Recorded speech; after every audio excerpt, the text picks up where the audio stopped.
Hi ಗೆಳೆಯರೆ, ಇವತ್ತಿನ ವಿಡಿಯೋದಲ್ಲಿ ಫಾರ್ಮುಲಾ ಫೈಂಡ್ ಔಟ್ ಮಾಡೋದು ಹೇಗೆ ಅಂತ ನೋಡ್ಕೊಂಬರೋಣ. ಅಂದರೆ ಈಗ ನಾನೊಂದು ಫಾರ್ಮುಲಾ ಯೂಸ್ ಮಾಡಿ ಒಂದು ಡೇಟಾನ ಕ್ಯಾಲ್ಕುಲೇಷನ್ ಮಾಡಿರ್ತೀನಿ.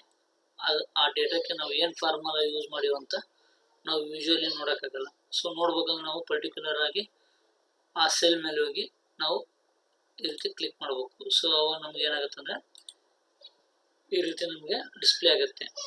ಓಕೆ, ಸೊ ಅವು ಮಾತ್ರ ಡಿಸ್ಪ್ಲೇ ಆಗುತ್ತೆ. ಮತ್ತು ನಾವು ಜಸ್ಟ್ ಆ ಸೆಲ್ಲಿಂದ ಹಿಂಗೆ ಹೊರಗಡೆ ಬಂದರೆ so we can not C, only ನೀವು ಅದ್ರ ಮೇಲೆ ಸೆಲೆಕ್ಟ್ ಮಾಡಿದಾಗ ಮಾತ್ರ ನಿಮಗೆ ಫಾರ್ಮುಲಾ ಯು ಕ್ಯಾನ್ ಸಿ, ಅಂದರೆ ನೀವು ಫಾರ್ಮುಲಾ ನೋಡ್ಬೋದು. ಸೊ ಅದಕ್ಕೆ ನಾವು ಈಗ ಅದನ್ನು ವಿಸಿಬಲ್ ಆಗಿ ನಾವು ಏನು ಫಾರ್ಮುಲಾ ಯೂಸ್ ಮಾಡಿವಿ ಅಂತಂದು ಪರ್ಮನೆಂಟ್ ಏನು ಮಾಡ್ಬೇಕಂದ್ರೆ, ಸೊ ನಾವು ಅದಕ್ಕೆ ಮಾಡ್ಬೇಕಂದ್ರೆ ಫಾರ್ಮುಲಾ ಟೆಕ್ಸ್ಟ್ ಅಂತ ಫಾರ್ಮುಲಾ ಯೂಸ್ ಮಾಡಬೇಕು. ಸೊ ಈಕ್ವಲ್ ಟು ಒಂದು ಎಕ್ಸಾಂಪಲ್ ನೋಡಿ, ಫಾರ್ಮುಲಾ ಟೆಕ್ಸ್ಟ್ ಅಂತ ಬರುತ್ತೆ. ಜಸ್ಟ್ ಕ್ಲಿಕ್ ಮಾಡಿ ನಿಮಗೆ ಯಾವ ಡೇಟಾದು ಫಾರ್ಮುಲಾ ಏನು ಯೂಸ್ ಮಾಡಿರೋ ಅಂತ ಗೊತ್ತಾಗಬೇಕು. ಆ ಸೆಲ್ನ ಜಸ್ಟ್ ಸೆಲೆಕ್ಟ್ ಮಾಡಿ ಬ್ರಾಕೆಟ್ ಕ್ಲೋಸ್ ಮಾಡಿ ಎಂಟರ್ ಮಾಡಿದರೆ ಸೊ ನಿಮಗೆ ಏನು ಫಾರ್ಮುಲಾ ಯೂಸ್ ಮಾಡಿರೋ ಅಂತ ಗೊತ್ತಾಗುತ್ತೆ.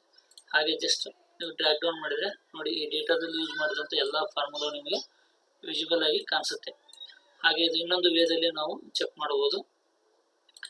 ಜಸ್ಟ್ ನೀವು ಫಾರ್ಮುಲಾ ಟ್ಯಾಬ್ನ ಕ್ಲಿಕ್ ಮಾಡಿ ಲುಕ್ಅಪ್ ಆ್ಯಂಡ್ ರೆಫರೆನ್ಸ್ ಅಂತ ಇರುತ್ತೆ. ಸೊ ಅದ್ರ ಮೇಲೆ ಕ್ಲಿಕ್ ಮಾಡಿದಾಗ ನಿಮಗೆ ಇಲ್ಲಿ ಫಾರ್ಮುಲಾ ಟೆಕ್ಸ್ಟ್ ಅಂತ ಫಾರ್ಮುಲಾ ಇದೆ. ಜಸ್ಟ್ ಅದ್ರ ಮೇಲೆ ಕ್ಲಿಕ್ ಮಾಡಿ ನಿಮ್ಗೆ ಏನು ಡೇಟಾ ಬೇಕಲ್ವ ಜಸ್ಟ್ ಆ ಡೇಟಾ ಕ್ಲಿಕ್ ಮಾಡಿ ಓಕೆ ಮಾಡಿದರೆ ನೀವು ಇದಕ್ಕೆ ಏನು ಫಾರ್ಮುಲಾ ಯೂಸ್ ಮಾಡಿರಿ ಅಂತ ಇಲ್ಲಿ ಡಿಸ್ಪ್ಲೇ ಆಗುತ್ತೆ.